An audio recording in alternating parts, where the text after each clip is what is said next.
یہ کہانی اس وقت کی ہے جب میں ایک نوجوان تھا۔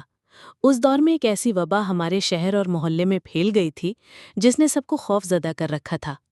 یہ وبا ایک خوفناک کتے کی شکل میں ظاہر ہوتی تھی۔ جس کسی نے بھی اسے دیکھا اس کے ہوش اڑ جاتے اور وہ دیوانہ وار اپنے گھر کی طرف بھاگتا۔ جیسے ہی وہ گھر کا دروازہ کھولتا وہ کتا غائب ہو جاتا، مگر اگلے ہی دن اس کے گھر میں موت ضرور ہوتی، کبھی بچہ، کبھی بوڑھا، کبھی کوئی جوان۔ لوگ سمجھ نہیں پا رہے تھے کہ یہ کیا ماجرا ہے۔ آخر جب دروازہ کھلتا ہے تو کتا کیوں غائب ہو جاتا ہے اور موت اسی گھر میں کیوں آتی ہے؟ محلے میں ایک بہت دانا بزرگ رہتے تھے۔ سب نے ان سے سوال کیا۔ انہوں نے گہری سانس لے کر کہا، بیٹا، یہ وبا تمہارا پیچھا اس لیے کرتی ہے کہ تم خود اپنے دروازے کھولو تاکہ وہ اندر آ سکے، پھر وہ کسی کو بھی اپنا نشانہ بنا لیتی ہے۔ ہمارے گھر کے سامنے ایک چھوٹا بچہ رہتا تھا، بہت پیارا۔ وہ بچپن سے ہمارے گھر آتا جاتا تھا۔ اب وہ 6 سال کا ہو چکا تھا۔ سب اس سے بہت محبت کرتے تھے۔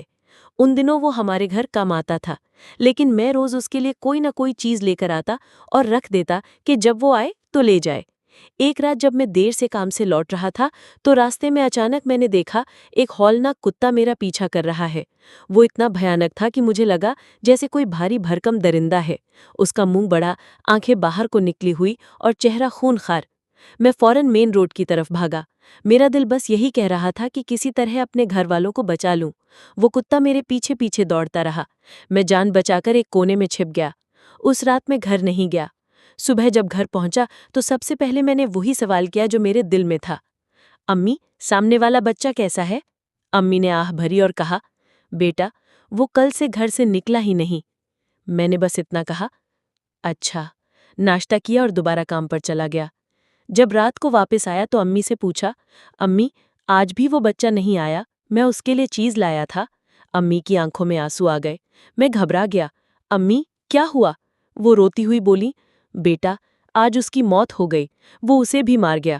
میرے قدموں تلے زمین نکل گئی، دل جیسے بیٹھ گیا ہو۔